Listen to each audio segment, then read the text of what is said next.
Now, let me start talking a little bit about the two readings that were assigned for this week. So the first one is Should Writers Use They Own English by Vershawn Ashanti Young. Again, this originally appeared in the Journal of Cultural Studies in 2010, so keep that in mind. Also keep in mind that Young is responding to a series of articles, or a series of blog posts actually, that Stanley Fish wrote in the Opinionator, which is part of the New York Times. And the title of those is a three-part series, What Should Colleges Teach? So we're looking at part 3 here. And if you want to explore that link and read it, it's just a couple of pages long. It's not very long, just to see where Fish is coming from. So this article is just Young's response to some of the things that Fish brought up in his 2009 blog post. So one thing that I want you to keep in mind here is this idea of code meshing.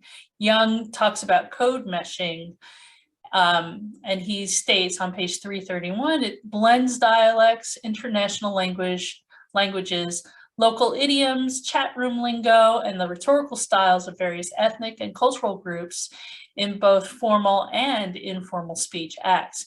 So he uses this term to replace the concept of code switching, which is a term used to mean that individuals should change from using one dialect at home to a more formal one in school and work.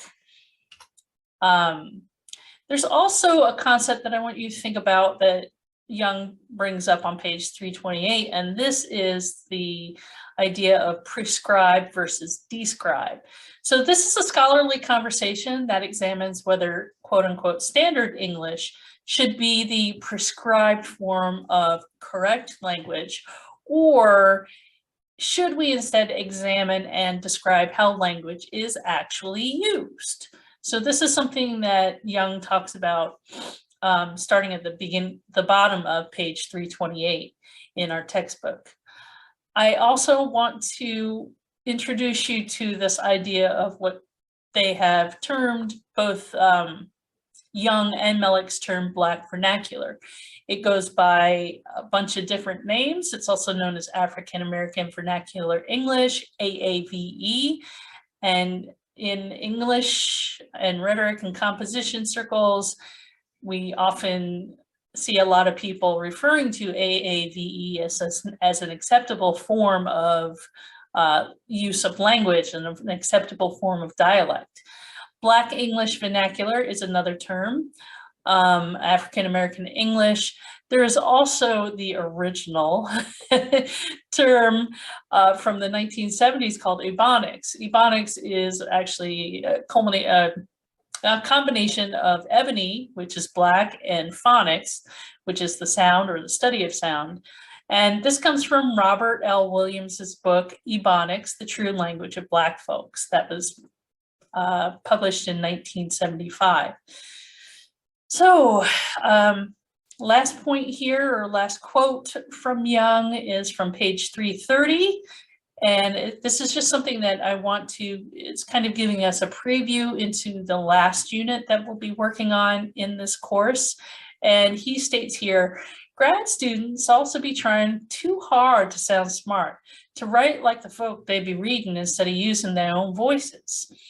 And this relates to something that we'll be exploring later in the course, the way in which students are, I like to say, inducted into what's called the academic discourse community, that we learn different ways of expressing ourselves and use a different type of language than what we would normally use. So that's just something for you to tuck into the back of your minds. So let me summarize with some take-home points here from Young's piece. There's no such thing as a single unified standard English. Second point is conceptions of proper language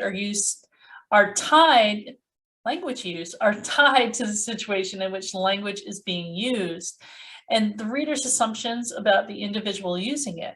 Expanding conceptions of what is appropriate is one way of reducing the racial prejudice informing some individuals' responses to particular dialects or vernaculars. And lastly, code meshing allows individuals to become more effective, versatile communicators by incorporating and expanding varied dialects and language patterns rather than throwing them to the wayside. So next, let's move on to Barbara Mellix from Outside In. This piece appeared in a literary journal called the Georgia Review back in 1987. Now, frame of reference, I graduated high school in 1987. So Barbara Mellix is a bit older than I am.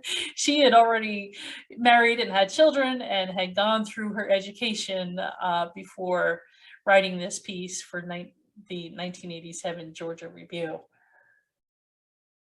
But here's a good quote from her that she starts off saying, "I grew up speaking what I considered two distinctly different languages, Black English and Standard English, or as I thought of them, and this is parenthetically, as I thought of them, the ordinary everyday speech of country coloreds and proper English," and that's found on page 338. Another little snippet of a quote that just kind of struck me as interesting and something that you can think about is on page 340, she says there is a, quote, relationship between language and power, end quote. So that's really something to think about, that there is this relationship between language and power.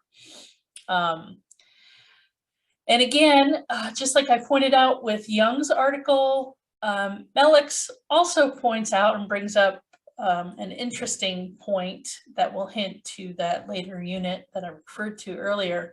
Paragraph 26, again, points to the adoption of a type of language or change in voice that we see in some students who are negotiating their way into the academic discourse community. So the take-home points for this article